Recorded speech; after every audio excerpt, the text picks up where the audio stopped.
Sou Hércules Teixeira e hoje nós vamos falar sobre o Império Alemão, que foi de 1871 a 1918.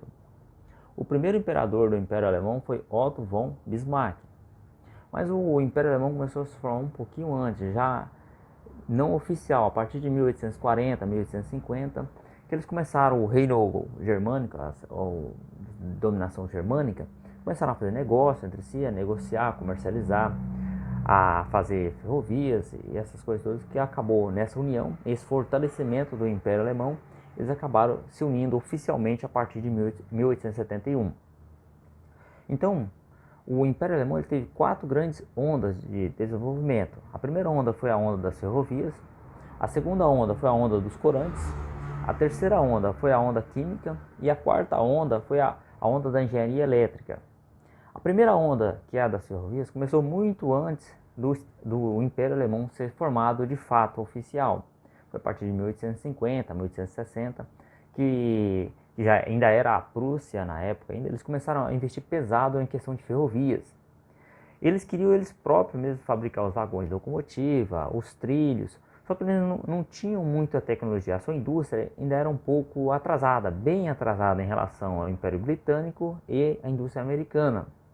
Então, no início, eles importaram algumas tecnologias, foram melhorando essas tecnologias, dando um acabamento que eles conseguissem entender e que eles conseguissem fazer e melhorar ainda nesse quesito. Eles conseguiram, mas eles conseguiram fazer essa façanha de melhorar a sua indústria e bombar a sua indústria e concorrer de fato com os americanos e com os ingleses por causa do Estado. O Estado tinha um projeto que ele ajudava os bancos e os bancos ajudavam essas pequenas indústrias. Porque se você for deixar a iniciativa privada de cara assim, concorrer eu tenho lá uma fazenda de café, eu tenho lá um dinheiro que eu juntei a minha vida inteira, que eu sou empresário, que faço tal coisa, vou abrir um empreendimento que é na parte de indústria. Só que quando eu vou fazer esse estudo, eu vejo que tem uma indústria americana forte, muito mais com tecnologias, e do outro lado, uma indústria inglesa, também tecnológica e forte. Eu não vou investir meu dinheiro suado ali para concorrer com eles, eu sou um fraco, não vou conseguir. Já se o Estado vinha ajudando com apoio financeiro e uma estrutura para ter uma educação, para você ter uma indústria forte, você precisa de uma educação boa, tecnologia e a indústria. Essas 3 partes unidas, juntas, trabalhando nesse tripé. Daí você vai conseguir dominar a tecnologia e estar no topo dos países desenvolvidos e dizer de fato que é um país rico e desenvolvido.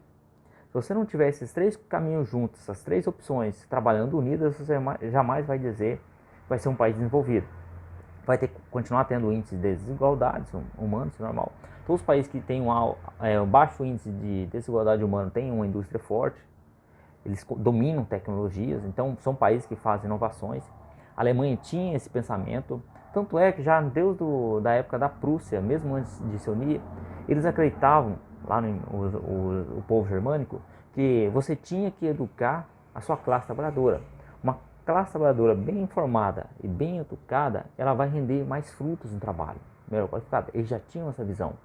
O único problema é que eles não conseguiam se industrializar. Eles não tinham conseguido fazer isso. Quem deu a corrida na frente foi os ingleses, depois os americanos. Então, eles queriam porque queriam e conseguiram. Já no início do século XX, a Alemanha era a terceira maior economia do mundo, tinha a segunda maior malha ferroviária do mundo e grande parte dos ganhadores do prêmio Nobel eram alemães, era do Império Alemão. Porque um país que já vinha investindo em educação, investiu em tecnologia e indústria. E eles conseguiram quebrar essa barreira tecnológica que separa país industrializado de país subdesenvolvido, agrário, com uma indústria fraca, uma indústria simples, então uma indústria de alta complexidade. Foi o que eles conseguiram fazer. Lógico que naquela época reinava o capitalismo e o imperialismo, que os países mais ricos dominavam os países mais pobres, exploravam. Isso foi um gerador que acabou agitando muitos nervos e causando a Primeira Guerra Mundial. Então a indústria alemã na Primeira Guerra Mundial do Império Alemão, eles deixaram de fabricar esses equipamentos que eles fabricavam, roupa, têxtil, na engenharia química, na engenharia elétrica, para fabricar armamento de guerra. Então a Alemanha tinha um aparato bom de guerra, porque tinha uma indústria forte, lutou bem na guerra, só que ela acabou perdendo, ela não conseguiu vencer. Em 1918, com a queda da Alemanha, perdendo a guerra, o Império Alemão se desfez de fato, passou a ser só a Alemanha. E nesse acordo de paz, o ruim foi o acordo de paz que o Império Alemão fez para celebrar a paz. Nesse acordo, a Alemanha pegou uma dívida astronômica, além de ter perdido muitas propriedades, muitos navios, coisas de guerra para os outros países ainda, principalmente para os britânicos, eles tiveram que pagar uma indenização altíssima. Isso acabou culminando a Alemanha numa crise nos anos seguintes. Principalmente foi o estopim dessa crise em 1923, quando o marco alemão não valia praticamente nada, em frente à libra esterlina e ao dólar. Aí alguns autores que escreveram os livros gostam de citar que a Alemanha nesse período de 1920 a 1923, o Estado alemão era ineficiente, não geriu bem sua economia, acabou imprimindo dinheiro demais, acabou causando inflação, só que não conta um pouco a história, por que dessa inflação, por que dessa crise. Foi justamente por causa desse acordo de guerra, desse acordo de paz celebrado, que a Alemanha ficou endividada. Teve que acabar indo para esses recursos, então foi um desespero. Mas só que eles logo se recuperaram, isso provando a eficiência do Estado alemão. Já em 1924 até 1929, eles praticamente se recuperaram, voltaram. É uma coisa impressionante. Quem estuda, principalmente o Império Alemão, a Alemanha, vê que os caras têm uma capacidade de recuperação incrível, uma organização, uma determinação e uma social-democracia incrível, de bem-estar social. Eles já tinham isso, já desde o século XIX, da educação para a sua classe trabalhadora, todos tinham que ter educação. Vejo que alguns criticam a social-democracia, porque é coisa de socialismo, eu não vejo bem assim. Eu gosto da social-democracia como um ponto de equilíbrio.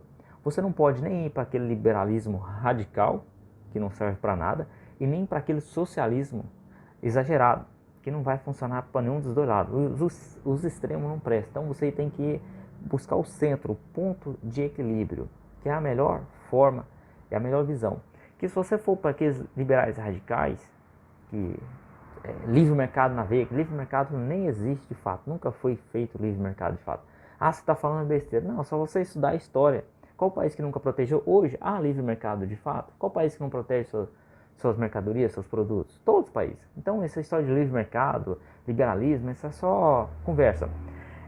Você consegue perceber quando um país ele torna um alto grau de desenvolvimento, aí ele quer partir para o livre mercado. Por quê?